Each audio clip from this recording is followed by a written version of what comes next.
atividades, e acho que isso vai ser muito bom. Então, nós estamos agora com 33 participantes.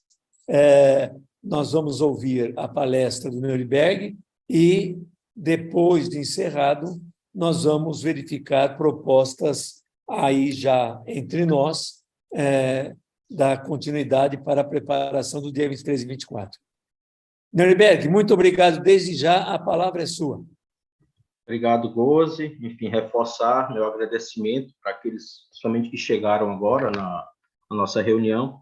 A ideia é tentar contribuir um pouquinho na visão do DIAP sobre os desafios, né, colocados para 2023, mas também desafios colocados a longo prazo, diante da conjuntura que a gente enfrentou aí desde 2016. Então, aqui eu coloco para todos 3 desafios estratégicos que não se resolvem a curto prazo. Então, eu digo que o governo, antes de discutir, principalmente o governo federal, com a eleição do presidente Lula, ele vai ter uma dificuldade e uma forma de governar muito diferente daquela do qual ele foi eleito em 2003.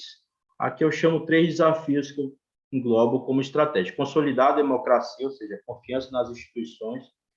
Ficou muito evidente que, não só aqui no Brasil, mas no mundo, há um grupo que busca enfraquecer, né, sob o ponto de vista ideológico, o Estado, as instituições. O dia 8 aí, de janeiro é o retrato, né, dessa consolidação desse grupo que não vê as instituições como importantes para alavancar a democracia, para garantir o voto, para garantir direitos. Então, está muito evidente que descontaminar o Estado, refortalecer essas instituições vai ser uma tarefa a longo prazo, tendo em vista que, junto à sociedade, esses grupos conseguiram aí afastar as pessoas das instituições, dos poderes de Estado.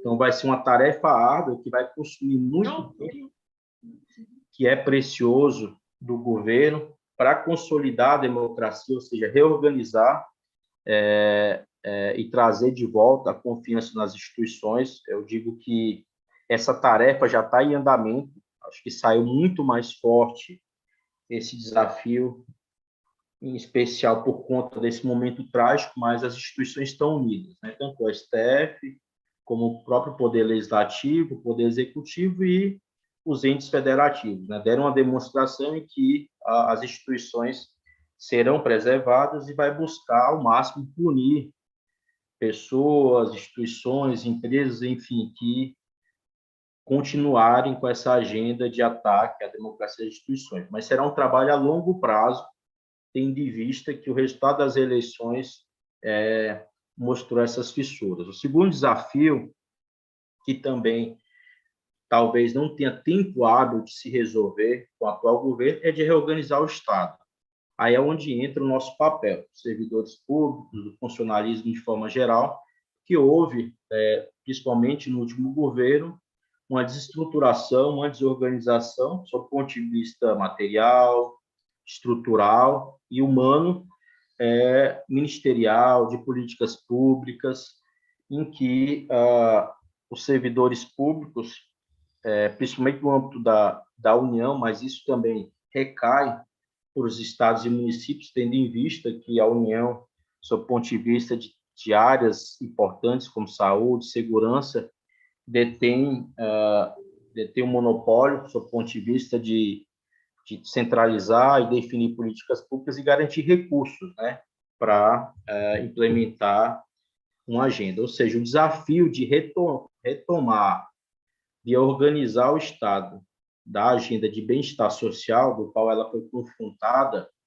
com o último governo, vai ser um desafio a longo prazo, porque o país foi entregue, do ponto de vista orçamentário e das instituições, muito fragilizado. Então, vai ser um desafio enorme, do ponto de vista dos servidores, isso aqui eu falo União, mas estados e municípios, de fazer essa reconstrução do Estado para que se depois discuta problemas e soluções para as categorias em específico. Então, a transição de governo, quando você avalia o material entregue, que ainda é muito subjetivo, ou seja, só pega pontos ali de alerta, de urgência para o governo buscar desenvolver ações, é muito além ainda essa agenda para recuperar o Estado. A estrutura dos ministérios, o orçamento que foi repactuado para garantir direitos sociais e até reajuste de determinadas categorias, ele ainda está aquém, porque foi entregue um Estado deficitário, sob o ponto de vista de servidores e pessoal desestimulado, né, sem reajuste, sem estrutura para tocar, e principalmente um Estado ainda, sob o ponto de vista de servidores, suas instituições,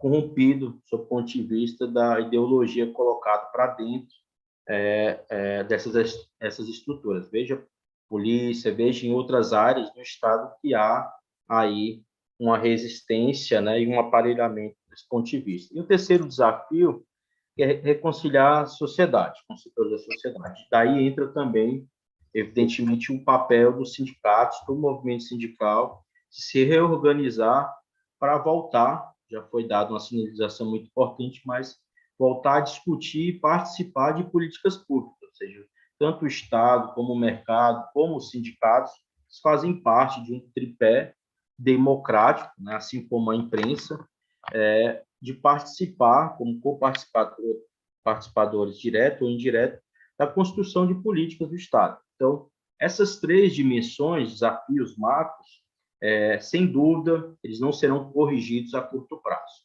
Ou seja, vai exigir muito tempo do atual presidente, ministério e dos próprios outros poderes para poder reorganizar o Estado. De fato, o que foi entregue, quando se olha especificamente, foi muito pior do que se imaginava. Então, possivelmente, quando se fala em desenho de governo, e aqui eu entro nos obstáculos para a gente conseguir corrigir, consolidar a democracia, reorganizar o Estado e conciliar a sociedade, isso tudo para retomar a agenda de bem-estar social, seja, direitos, né?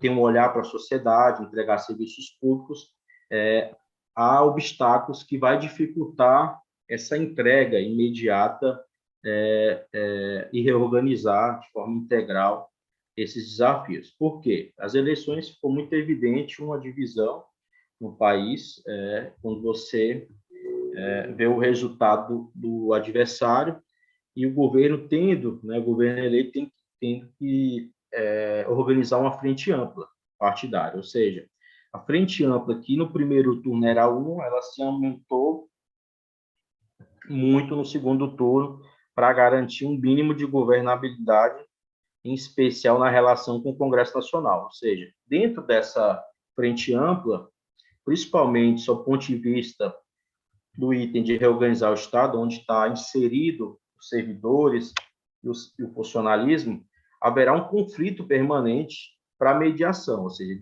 divergência em agendas serão corriqueiras e ampliadas. Por quê? A configuração está muito evidente que há uma ala de governo montada para a resistência e outra para buscar apresentar diálogo. Você tem, de um lado, o Ministério do Trabalho, o Ministério da Inovação, que vai ter um espaço mais prestigiado em relação aos servidores e movimento sindical, mas, por outro lado, você tem ali o Ministério da Indústria e Comércio, você tem o Ministério do Planejamento, que está no centro de governo, que vai ali também, do outro lado, impor ou colocar dificuldade em determinadas agendas, principalmente aquelas agendas para rever a discussão da reforma da Previdência, para rever a discussão do novo modelo de teto de gasto, tem que ser apresentado até agosto desse ano, dentre outros pontos que são importantes na agenda dos servidores públicos. Então, haverá, nesse modelo de governança, um conflito permanente, que é muito diferente em relação a 2003, em que o governo eleito ele foi eleito com um grande apoio da população e conseguiu eleger uma bancada de apoio muito maior no Congresso Nacional em relação a esse momento. Então, é um cenário completamente diferente do que se viveu. Então, haverá esse obstáculo da frente por ter divergências em relação às nossas agendas dos servidores. E ter até, dentro do centro de governo, ex-governadores, enfim, nomes que também, do ponto de vista federativo, colocará dificuldades em determinadas agendas. Outro obstáculo para rever é que, comparando aos últimos governos, não se elegeu um governo com tantos marcos regulatórios ou reformas feitas. Então, a gente assumiu em 2003 e ficou até 2016, a gente conseguiu avançar numa agenda positiva e conseguir resistir ou mediar determinadas reformas no Congresso Nacional. Lembra a reforma administrativa, em que no próprio governo FHC lá atrás se tentou emplacar, no governo Lula se retirou boa parte da reforma do Estado, avançou um ponto ou outro, mas aprofundando principalmente os temas previdenciários em desfavor dos servidores, boa parte deles, mas se conseguiu mediar. Agora não, se recebe um governo com reformas feitas em que há uma dificuldade muito grande de rever elas dentro do Poder Legislativo. Aqui eu falo reforma da Previdência, aqui eu falo teto de gasto, aqui eu falo a Lei de Liberdade Econômica, terceirização, que depois eu vou comentar mais à frente, que é um tema muito importante para ser tratado pelo funcionalismo, enfim, própria reforma trabalhista, que o governo, ao invés de propor uma reforma, ele vai ter que trabalhar sob o ponto de vista de rever essa reforma e pontos dessa reforma. Então, é um cenário completamente diferente do que se viu anteriormente, ou seja, o governo ele tem que lidar com algo já consolidado, já em prática, e para rever há sem dúvida, um esforço muito maior do que você ter que propor e abrir mão de determinados pontos para a discussão no Congresso Nacional. Então, não tenho dúvida que, à frente, os marcos regulatórios eles impõem um desafio, um obstáculo muito grande para a defesa das nossas agendas, algo que não seja impossível ser feito. Ela vai ser feita, mas não da dimensão que a gente imagina de revogação. Vai ser um trabalho bem refinado de negociação para a gente avançar em determinados pontos. E, lógico, que a gente tem que aperfeiçoar narrativas para a gente conseguir convencer o parlamento. Outro, o governo está lidando, atual, e muitos de vocês acompanharam, com um legislativo independente, poderado e protagonista, ou seja, se não fosse a decisão do STF recente de tornar inconstitucional o uso do orçamento secreto, das emendas de relator, o governo Lula ele assumiria ainda com uma dificuldade muito maior, pelo fato de o Poder Legislativo estar impondo um desenho para o Executivo. Essa decisão ajudou, tendo em vista que não passa mais o Poder Legislativo definir como vai ser o governo, mas o contrário, né? O governo, né, tendo um equilíbrio em relação à sua política com o Legislativo. Mas, mesmo assim, o governo eleito, foi eleito o governo Lula com a menor base de apoio histórica, desde o governo FHC para cá, mas também a menor oposição, ou seja, ele vai lidar com um Congresso totalmente independente.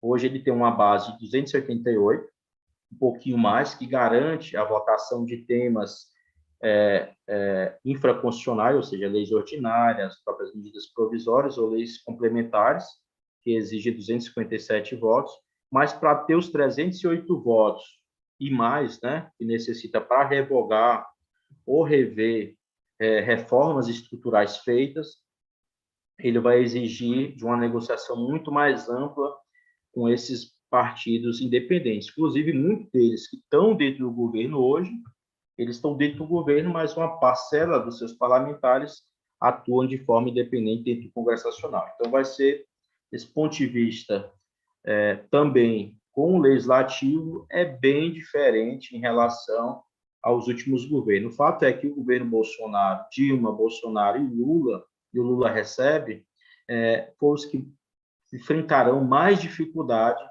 com a relação com o Legislativo. O fato é que há alguns pontos fortes que eu vou mencionar. A própria fragmentação política é um grande obstáculo, que vai exigir uma articulação muito grande. A gente teve menos partidos com representação, mas ainda há um número muito alto, né, 23 partidos para negociação. Você tem um mercado hostil à agenda social, vocês têm acompanhado isso com frequência em relação ao orçamento, às contas públicas, mesmo passando aí, fechando o olho para o que o governo Bolsonaro fez, esse setor ainda vai pressionar muito para ter uma política, ou permaneça uma política fiscal aprofundada e rígida ainda no governo Lula, e eles vão fazer isso via poder legislativo. E a gente tem uma oposição em formação, né? Mais isoladamente os bolsonaristas, raiz, mas que eu acho que pouco vai influenciar sob o ponto de vista das votações.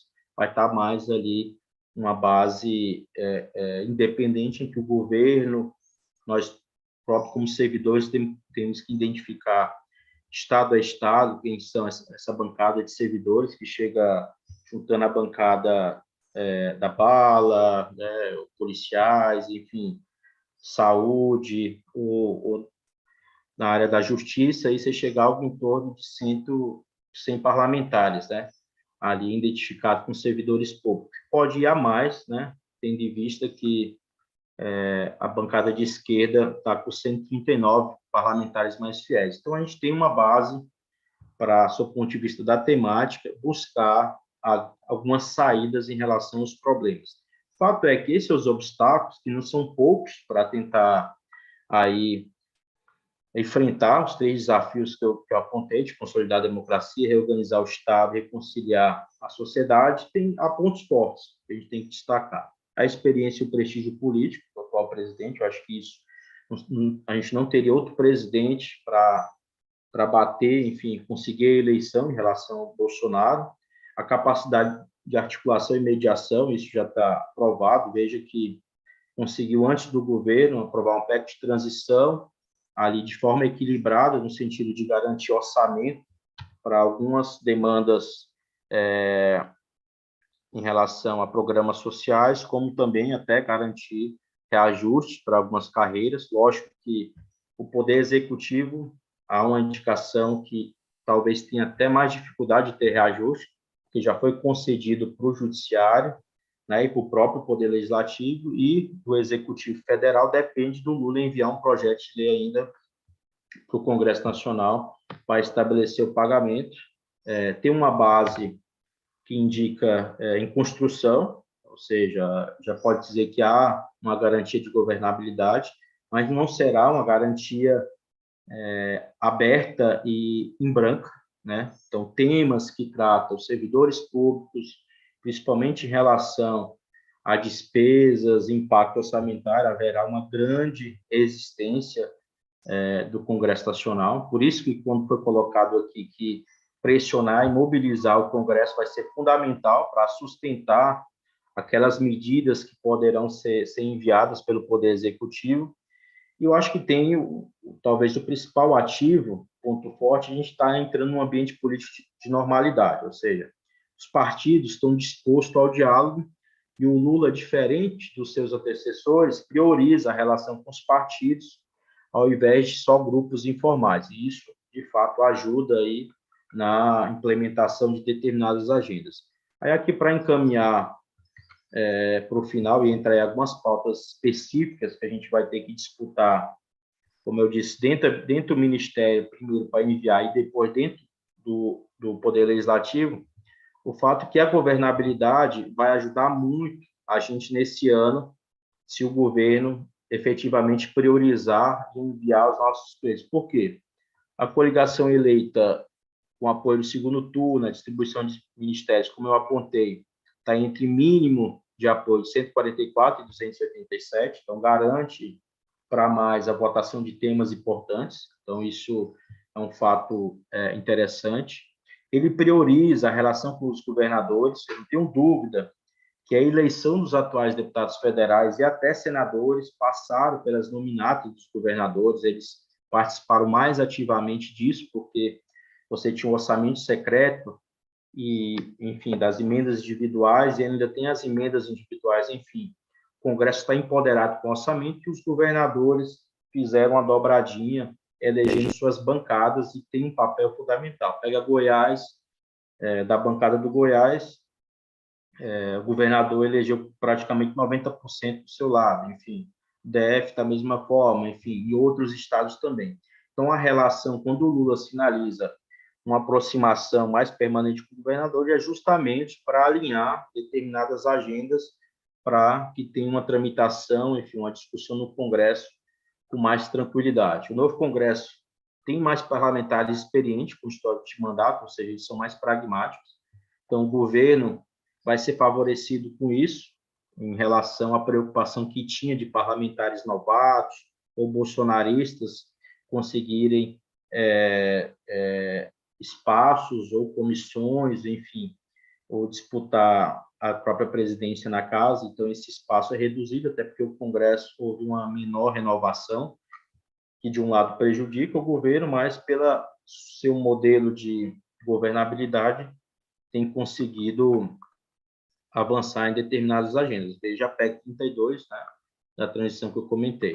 Então, possivelmente, as fases da reforma ministerial que ainda não acabou, né, segundo e terceiro escalão que ainda não completou toda a esplanada, empresas estatais, diretorias importantes, possivelmente deve consolidar uma base para rever pontos importantes. Acho que o especial, eu até adianto aqui, tem que colocar como bandeira principal desse grupo, é que nesse primeiro semestre o Ministério da Fazenda, junto com o Planejamento, vai enviar um novo modelo fiscal em substituição ao teto de gasto. Então, a gente tem que disputar essa agenda porque ela é fundamental para que se amplie não só para a União, mas para estados e municípios, investimento, se retome a agenda de concursos públicos, enfim, reposição, enfim, e se reorganize o Estado. Então, essa bandeira é fundamental do teto de gasto para a gente,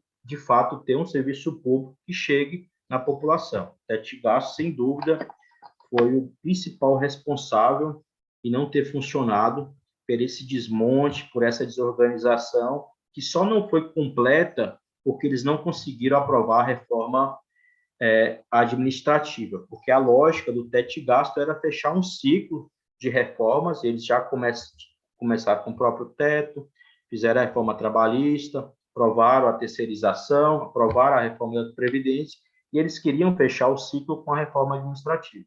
Se tivesse fechado esse ciclo, sem sombra de dúvida, a gente estaria aí num ambiente, mesmo com a eleição de um governo mais próximo dos trabalhadores e com a mais sensível às demandas dos servidores, teria aí uma política de terra arrasada para conseguir promover avanços, né, e encampar agendas positivas. Então, além do rever o teto de gasto, a gente disputar essa agenda para garantir que o servidor não seja variável de reajuste quando o Estado está com problema, que isso aconteceu, né? Não permitir reajuste para servidores, progressões, enfim, congelamento em geral de auxílios e salário de servidores, seja retirado dessa discussão, como também realizar concursos públicos, enfim, buscar uma agenda positiva.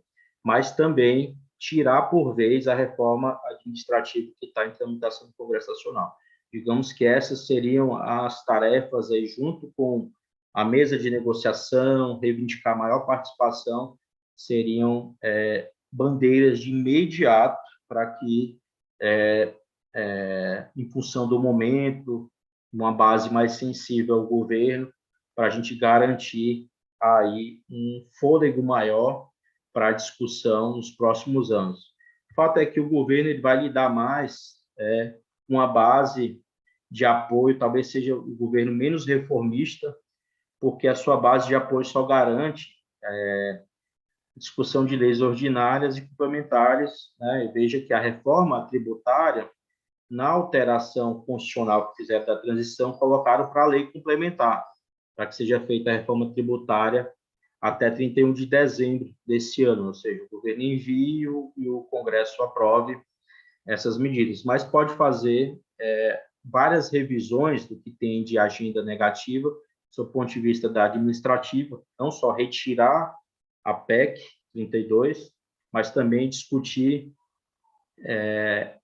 de forma fatiada outros temas importantes para os servidores, que não seja via emenda constitucional. Reforma trabalhista, rever alguns pontos, em especial no sentido de fortalecer as entidades sindicais.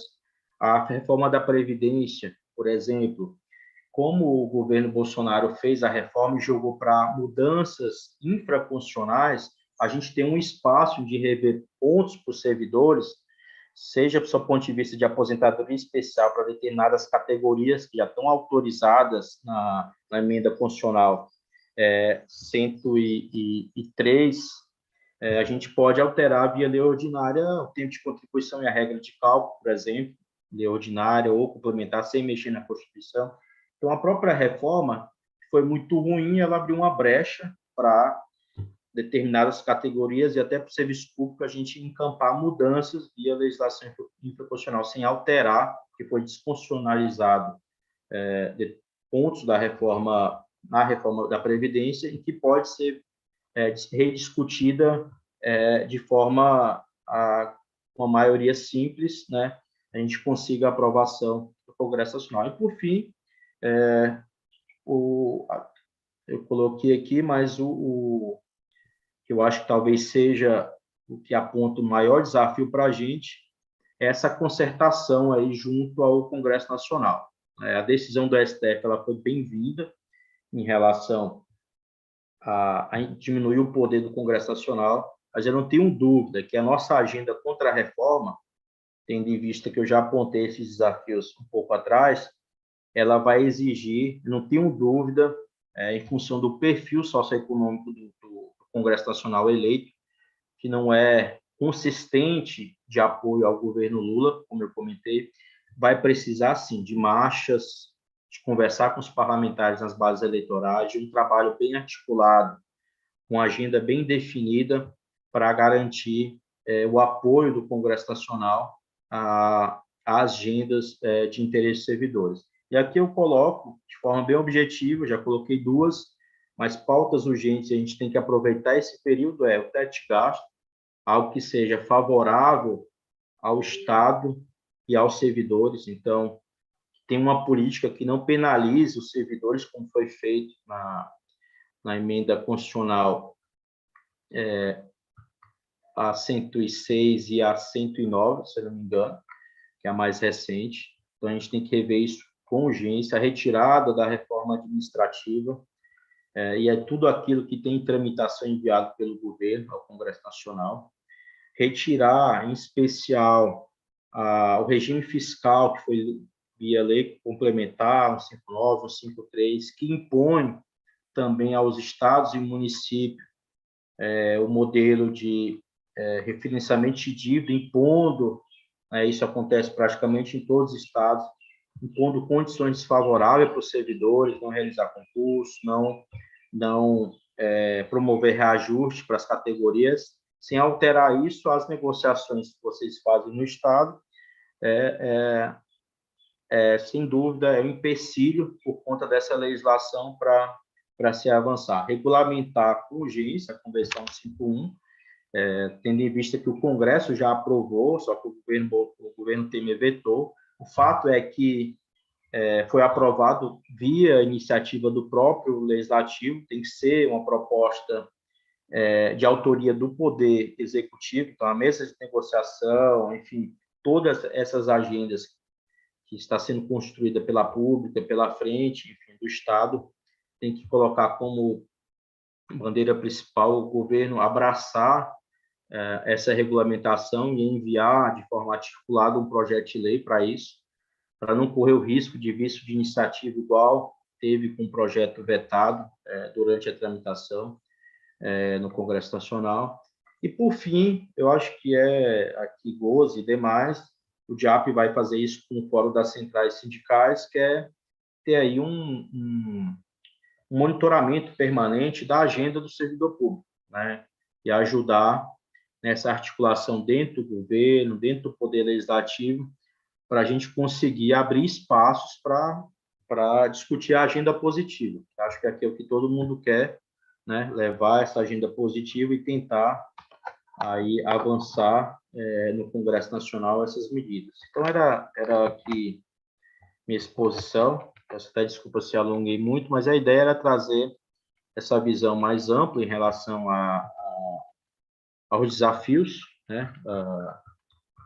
Desafios para o funcionalismo, mas também aprofundando nessa relação do governo com o Congresso Nacional, ou seja, a gente vai estar muito dependente, como eu coloquei, de rever que já foi aprovado pelo Congresso Nacional. Então, é um fator muito diferente daquilo que a gente fazia nos governos anteriores. Então, tem muita gente que ainda acha que vai ser simples, né, tendo o governo eleito, que a gente vai conseguir rever, né, e avançar determinadas agendas. Não é, porque é uma situação muito diferente de 2003, muito diferente de 2006, muito diferente de 2010 e para frente, porque ele foi deixado um legado, uma legislação que impõe para a gente travas, obstáculos, em que a gente vai ter que negociar para minimizar em alguns pontos. Era isso, deixar eu fico aberto aí para o debate, enfim,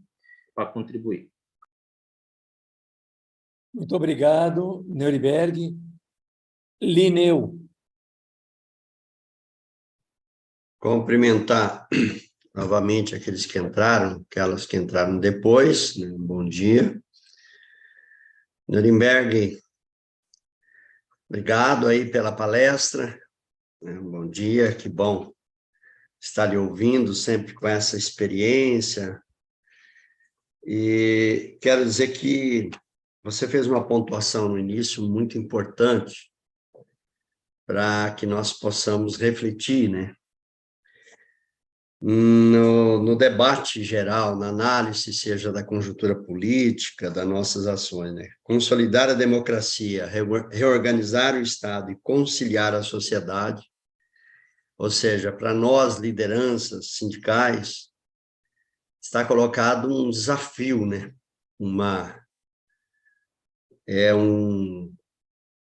Exige de nós um comportamento diferente, buscar a capacidade de compreender a cada ação dessa para interagir no contexto, né?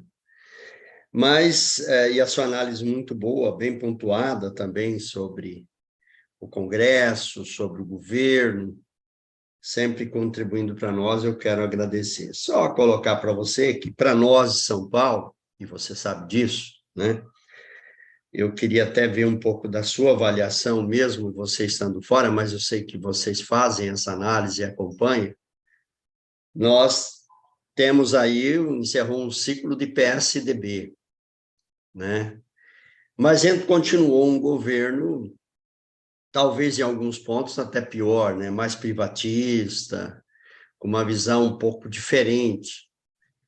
É um gestor público, em alguns momentos, parece-me que ele indica que vai ter diálogo, mas até agora não dialogou de forma nenhuma com ninguém da base, né, da organização sindical. E também ele vai ter uma Assembleia Legislativa, ou seja, com a capacidade, né, com a bancada governista bem maior.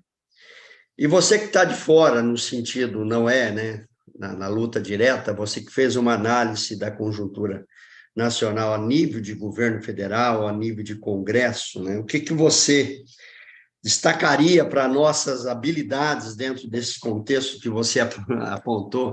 Quais as habilidades principais para nós no estado de São Paulo para fazer esse enfrentamento aí? Então, fiz aí um desafio para você, né? Mas, ao mesmo tempo, sei que você tem muito conhecimento, lhe agradecendo mais uma vez pela contribuição conosco aqui na frente, né? Eu também sou um dos coordenadores, a gente atuando aí com a expectativa de que nós possamos fazer um encontro, né, e deliberar o nosso encaminhamento, né, de orientação, de organização das nossas entidades aqui em São Paulo, na luta dentro do Estado e também na luta federal. Obrigado. Neuriberg já quer responder ou vamos ouvir primeiro a Desirê, que também tem uma pergunta? Eu acho que a gente ouve, aí eu faço um bloco, né? Respondendo. Isso. Desirê? Bom dia, Neuriberg. Eu pertenço à FESPESP também, sou diretora parlamentar da FESPESP, pertenço ao Sindalesp, que é o Sindicato dos Servidores Públicos da Assembleia Legislativa e do Tribunal de Contas, e a nova Central Sindical. Bom dia, e te agradecendo em nome do sindicato e dessas entidades, como fez o meu presidente Linneu, a sua presença aqui entre nós. Eu tenho uma curiosidade a respeito, a um ponto mais específico, a questão das carreiras de Estado. Por que eu coloco isso? Porque as carreiras assim definidas como carreiras de Estado, parece que elas ficam imunizadas das políticas mais predatórias que são levadas a cabo em relação aos demais servidores públicos. E aqui em São Paulo, por exemplo, no meu ambiente de trabalho, nós temos servidores, o nível mais baixo seria o nível técnico, a maioria tem qualificação e é um trabalho relacionado à atividade do processo parlamentar, né? E a mesma coisa eu falo em relação ao Tribunal de Contas. Essa é uma divisão e uma visão perversa, porque partindo do pressuposto de que nós somos concursados, os servidores deveriam ser todos de Estado, digamos assim, né? E nós, nesse período bolsonarista, esses servidores que não são carreiras de Estado, eles foram, né, a ideologia da história do Bolsonaro e de sua equipe econômica foi nos mandar para uma vala comum, né, de perdas salariais e também do aumento da previdência de uma maneira inexplicável, obscura, né, parecendo que a previdência, na verdade, ela gera recurso para outras atividades que não dizem respeito propriamente à aposentação. E você tocou num ponto e não desenvolveu, que seria a questão da terceirização. Mudou o governo, temos o governo Lula, como é que isto está sendo tratado? Qual é o nascedouro dessa história de carreira de Estado? Como isso vai ficar? Porque eu entendo que isso estava na emenda, na proposta 32, mas ela não foi votada, e de repente esse é um conceito que está sendo usado já. É isso. Obrigada, Gozi. Alexandre? Só abrir a câmera, só um instante. Bom dia, Neuriberg, bom dia demais companheiros e companheiras aí da nossa frente. Meu nome é Alexandre Neuriberg, sou aqui do Sindicato dos Trabalhadores da Universidade de São Paulo. A minha entidade é uma das entidades filiadas à CSP Conlutas. Bom, a minha pergunta primeiro, dizer desde já que eu considero qualquer vitória somente a partir da ampla mobilização dos trabalhadores. Eu entendo que a melhor forma de você obter uma vitória, com certeza, é baseada e apontando uma grande mobilização. E a construção desse encontro eu coloco exatamente nesse patamar. Eu visualizo um encontro em que trabalhadores e trabalhadoras do serviço público possam discutir todos os caminhos, desde a questão do serviço republicano, que é o serviço público como única, eu considero como uma única forma de que as pessoas pobres desse país possam ter satisfeitas as suas necessidades a partir da saúde pública, a partir da educação pública, a partir da justiça pública e de todos os setores. Para isso, nós também temos que fortalecer aqueles agentes que cuidam desta questão, que somos nós, os servidores. E, certamente, como bem disse a minha companheira que me antecedeu, os servidores públicos ligados diretamente ao serviço público são os que melhor podem fazer essa prestação de serviços. Nesse sentido, Neuriberg, eu gostaria de que você falasse um pouco sobre exatamente esse contexto. Nós, certamente, estamos muito diferentes dos trabalhadores do Serviço Público Federal. Nós estamos agora submetidos a um governo que penso de que vai querer fazer o ideário, ou entre aspas, bolsonarista, ou da extrema-direita sendo utilizado aqui em São Paulo. Certamente vai ser o principal agente dessa extrema-direita. E, perto disso, toda a política de sucateamento do serviço público. Eu gostaria que você conversasse um pouco conosco sobre isso daí. Tá? O bem que será termos um grande encontro para prepararmos a resistência sobre isso. Obrigado. Nós temos mais o Gaspar e o Milito, mas eu vou passar para o Neuriberg, depois eu volto com o Gaspar e Milito, que são, acho que, os últimos dois. Neuriberg, com você. Perfeito. Está muito evidente que o governo de São Paulo, dada a sua inexperiência, também do seu ponto de vista de gestão, o governador eleito, Tarcísio, ele trouxe aí a experiência que ele teve, né, do governo federal, principalmente o Ministério da Economia, que ele vai buscar implementar ali no Estado, até porque sua equipe toda tem aí a dimensão e um perfil muito próximo ao que se buscava implementar na União, ou seja, é uma política de investimento, é uma política de estimular e colocar o serviço público à disposição da iniciativa privada, ou seja, ou privatizar, do ponto de vista de estatais, ou reduzir ou redesenhar o serviço público no sentido de reduzir gastos. Isso está na lógica e é bem próxima, né, do pensamento convergente com o que estava sendo implementado com o governo federal.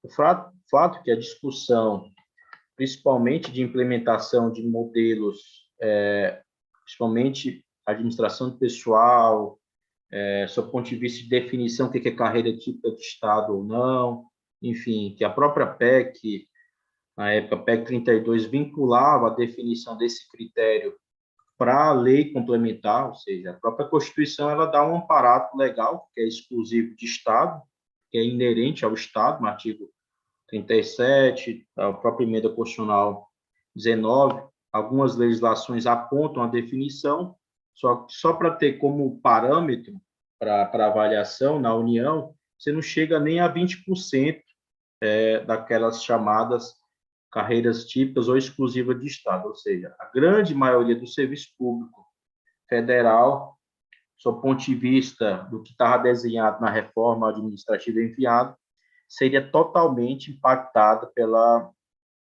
PEC 32, ou seja, poderia, nessas carreiras, que não sendo exclusiva de Estado, boa parte do serviço público ser colocada à disposição da iniciativa privada, o que a PEC estava propondo em discussão no Congresso Nacional. Então, mas não há uma definição.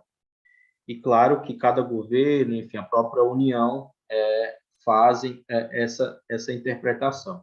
O fato é que a gente vai ter que disputar, sob o ponto de vista, a discussão do que é aplicação, né, o que é inerente o que é exclusivo do serviço público. O concurso público ele é o que inverniza, né, quando o servidor público ele de fato passa no concurso público e assume o cargo, enfim, toma posse. Mas essa discussão, eu acredito que com o governo Lula, e diferentemente do governo de Estado, vai ser feita, né, pode ser feita uma discussão, sob o ponto de vista de discutir uma agenda de fortalecimento dos servidores públicos. O fato é que se vai buscar muito não mexer na legislação, porque haveria dificuldade, no Congresso Nacional e buscar fazer a reforma por dentro. Vamos dar um exemplo. A própria PEC 32, ela autorizaria, independente do perfil de governo eleito, ele implementaria ou não, na sua integralidade, aquela reforma. O fato é que no estado de São Paulo, eu não tenho dúvida que, pelo perfil do governador e da sua equipe, porque, de fato, o Lindeu acompanha aí muito mais clareza em relação à situação de São Paulo, ficou um legado dos tucanos, né? O atual governador, em que ele vai aprofundar em determinadas políticas. O fato é que hoje cada governo ele implementa conforme sua linha ideológica, né, o perfil do Estado e conduz a máquina pública. O fato é que eu não vejo espaço, do ponto de vista da União, né, e dificilmente no governo de Estado, que depende dele para fazer essa discussão, de avançar numa discussão nesse sentido na legislação para favorecimento. Eu vejo um espaço de abrir mais via União, talvez até Estado, mas o perfil é muito próximo ao que se vinha fazendo no governo Bolsonaro, via as mesas de negociação, com participação das categorias, você começar a minimizar, Desirê, esses conflitos que, ou pela leitura, ou por falta de legislação, né, ou por má-fé, determinado governador, possa se buscar um processo de negociação. O Estado, eu não sei se estou acompanhando de perto, mas haveria talvez uma dificuldade, mas eu acho que, assim como na União, vai ter que fazer essa pressão, buscar com partidos aí, a minha avaliação, até que fazem parte da base, do ponto de vista da União, PSD, dentre outros partidos, costurar determinadas agendas para tentar avançar no Estado. Eu acho que a correlação de força no Estado é bem mais desfavorável comparando a União, tendo lá que São Paulo eles elegeram uma bancada de apoio mais consistente, mais ampla ao governador, dada a inexperiência dele, em especial, que pode ter dificuldades em relação a isso. Já começou, até em notícias eu vendo aí, o líder do governo, que ele indicou, mas sem fazer uma negociação com a bancada, enfim, conversar com os parlamentares, então ele vai dar, de certa forma, ter alguns erros aí iniciais, que isso vai abrir alguns espaços para a gente buscar levar determinadas agendas, mas eu acho que, do ponto de vista de agenda e discussão, que depende de uma legislação, a União ainda não deu nenhuma sinalização, até porque a mesa vai ser formada, e também ainda não tem uma agenda concreta, nem na transição foi entregue uma agenda concreta de pontos para serem abordados em relação aos servidores públicos, ao funcionalismo. O que eu aponto aqui, o que vai vir de forma automática, evidentemente, é a discussão do teto de gasto, né, até agosto, e tem uma medida de substituição, que é o principal ponto, que eu acho que isso unifica nacionalmente os servidores, no sentido que isso abre espaço para os estados também, né, e municípios, né, não tendo uma legislação restritiva e com peso fiscal, corte de despesa. Então, isso abre espaço para as negociações, para as mobilizações, isso evidentemente ajuda. E o segundo passo é de rediscutir as pautas que eu comentei antes. Retirar a reforma administrativa, rediscutir, não com tanta facilidade, pontos da reforma administrativa, abrir o espaço para definição de agenda de reajuste, a depender, né, do teto de gasto, do regime fiscal. A discussão da terceirização ela é fundamental, tendo em vista que a legislação que foi aprovada foi a legislação do período FHC, que impactou o serviço público, né? E a legislação que está em tramitação no Congresso, e falta uma votação só, que é a que está no Senado Federal, que é o antigo PL 4330, que dá o PLC 30, que regulamenta a terceirização, que houve também uma negociação com trabalhadores da iniciativa privada e servidores públicos, ela é melhor e mais benéfica aos servidores públicos, porque restringe, somente no setor público, né, a terceirização, mas regulamenta com maior ênfase na iniciativa privada, garantindo representação sindical, enfim, garantindo uma série de direitos para os trabalhadores terceirizados, algo que não tem hoje.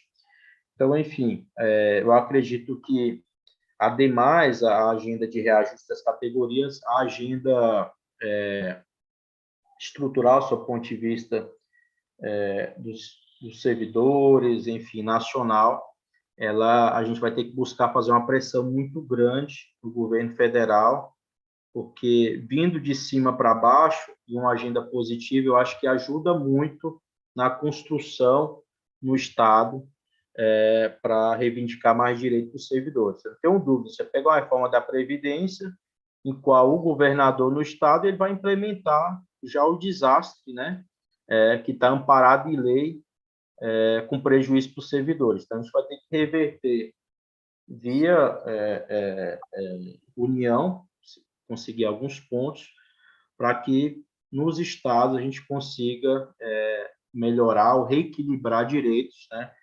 Que assim eu chamo aí quando a gente fala da agenda de reorganizar o Estado. Então, acho que essa reorganização do Estado, dado a dificuldade também dos entes federativos, enfim, vai passar muito pela União. Eu acho que o fortalecimento do grupo, né, nessas instâncias da União, vai ajudar nesse processo de negociação dos estados, em São Paulo, enfim, é o que se espera. O ruim é que você tinha um ambiente com agenda negativa em que o governador de estado implementava ali uma reforma da Previdência com aumento de alíquotas, retirada de direitos dos servidores. Isso independente de partido, né? Veja que o Ceará, que era governado por um governador do PT, ele implementou na íntegra a reforma feita pelo governo Bolsonaro. Então, fato é que a gente vai ter que fazer essa disputa nacional para que a legislação seja um pouco mais favorável para a gente fazer a disputa nos estados. Os dois últimos, Gaspar, depois Milito. Bom dia, pessoal. Bom dia, Neuberg. Obrigado aí, excelente palestra. Você está falando aí de previdência, né? E o assunto que eu quero é justamente esse. Nós aposentados, eu sou presidente de uma associação de aposentados da ASPAL, e aqui da Assembleia Legislativa de São Paulo, e sou membro aí da Pública, e da FENAR e diversas entidades. Nós sofremos muito, os aposentados, desde a emenda 41, né? 41 do governo Lula, que foi um presente que o Lula deu para os aposentados, na época, a contribuição, né? Na época, a partir do teto do INSS. E que agora o Bolsonaro, com a 103, trouxe a possibilidade de também os demais acima de um salário mínimo ter essa contribuição.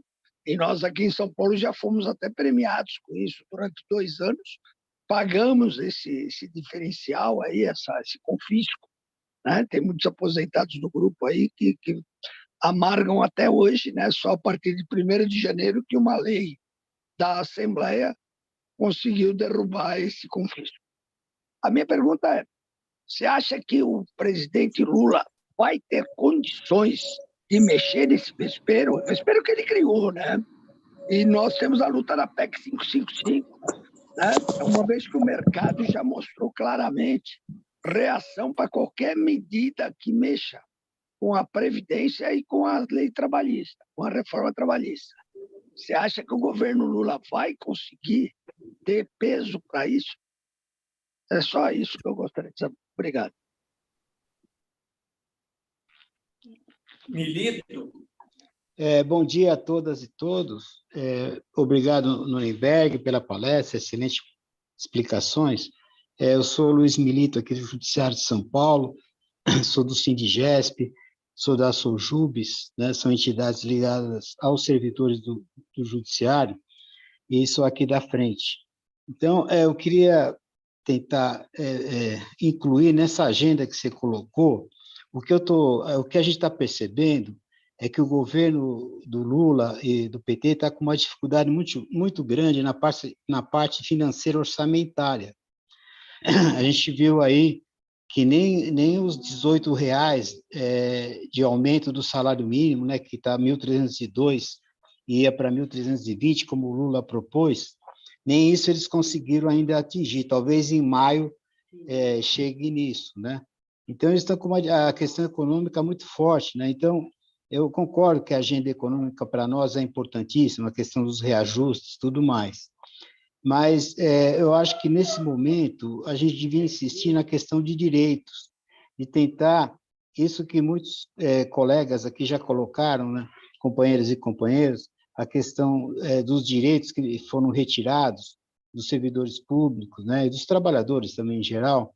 Eu acho que era um ponto importante na agenda, que seria, não tem tanta questão assim de verba nova, né, mas seria direitos que foram retirados, como esse que o Gaspar colocou com relação aos aposentados, né, por exemplo, né?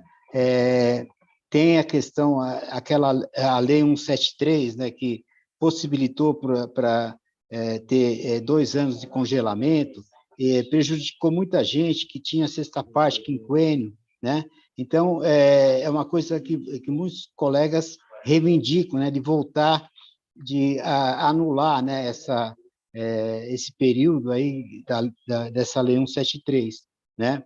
E outros direitos importantes que a gente tem, a questão sindical, por exemplo, né?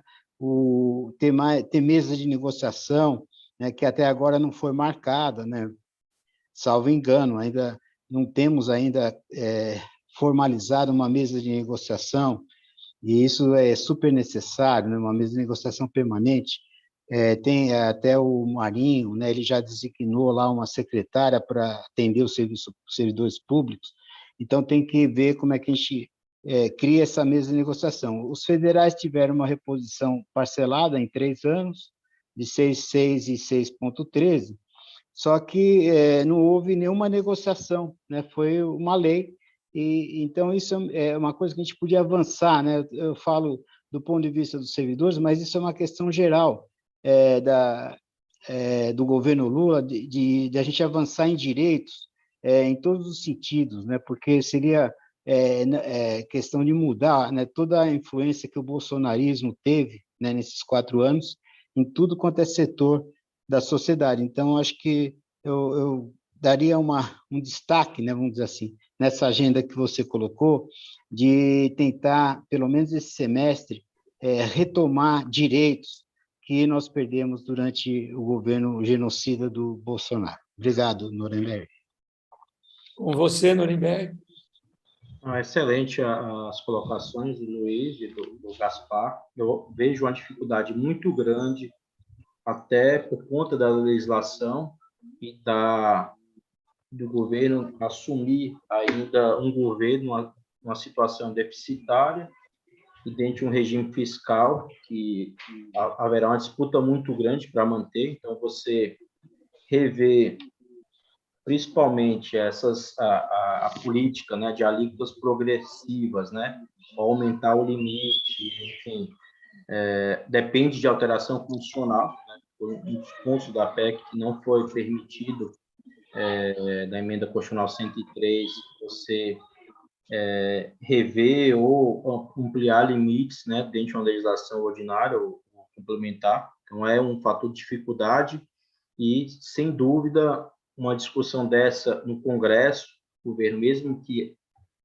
já existem projetos, né, já em discussão dentro do Congresso Nacional sobre rever isso, enfrentaria uma dificuldade imensa, dado a agenda que o governo está discutindo. Então, tem uma reforma tributária à vista, tem revisão do teto de gasto, isso tudo vai depender de qual reforma e qual vai ser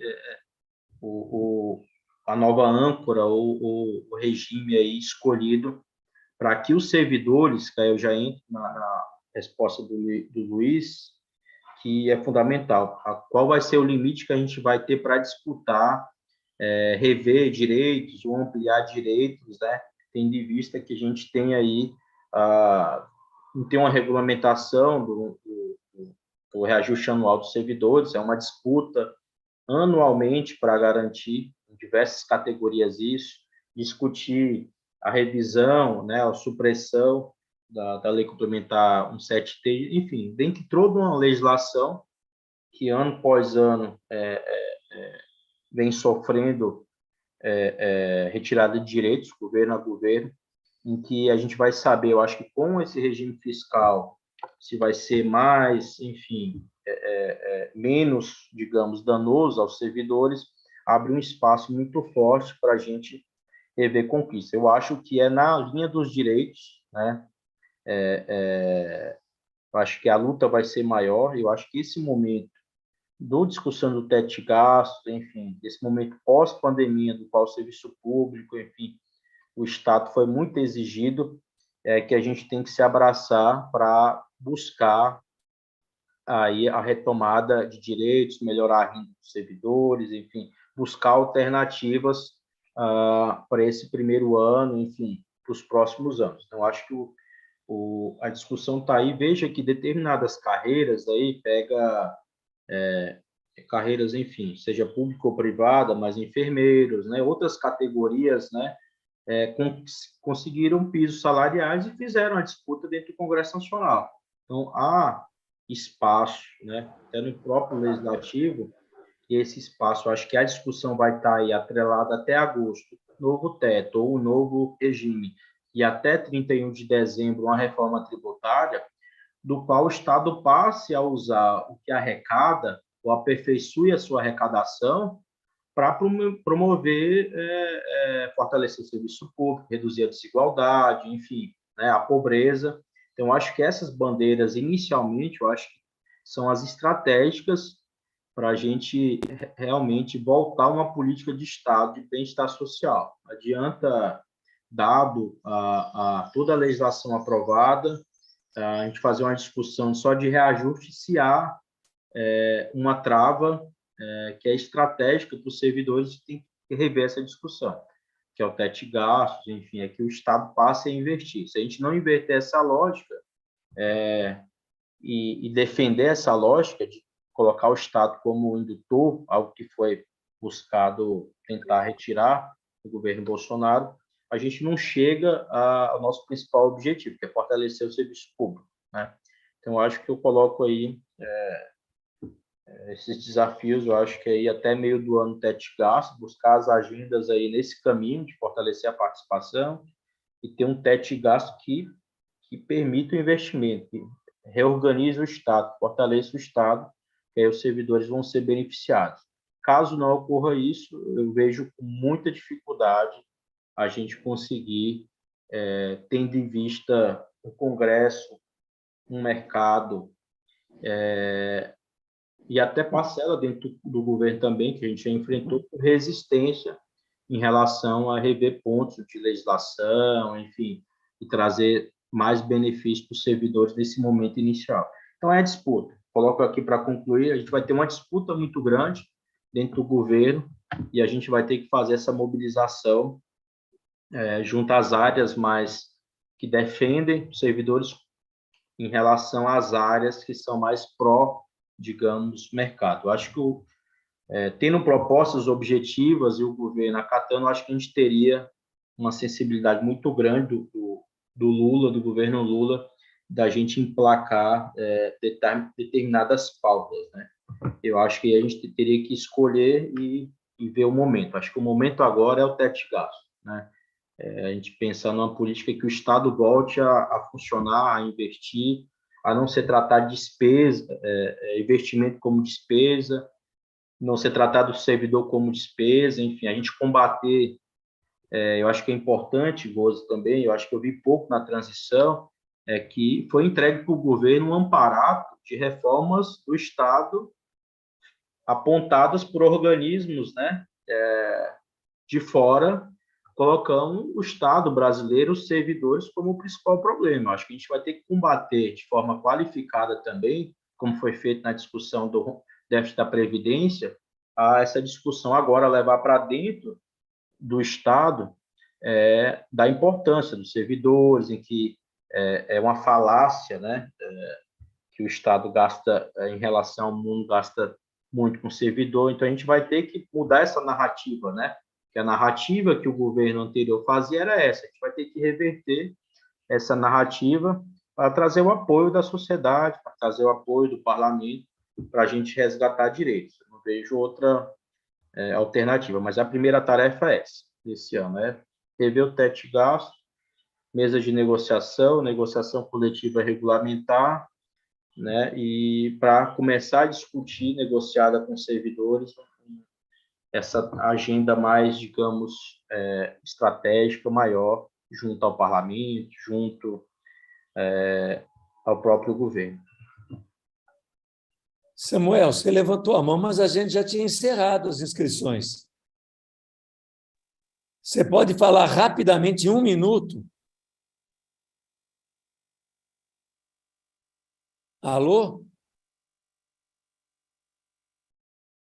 Está sem som, Samuel. Oi, pronto. Eu vou abrir mão, porque eu já, no finalzinho, já houve uma resposta. Agradecer, então, a todos, agradecer o palestrante e a todos, né, a oportunidade, porque a pergunta, na verdade, seria com relação a um certo otimismo que há com relação ao governo, né, diante de uma dificuldade, sabendo que o estrago foi grande, né?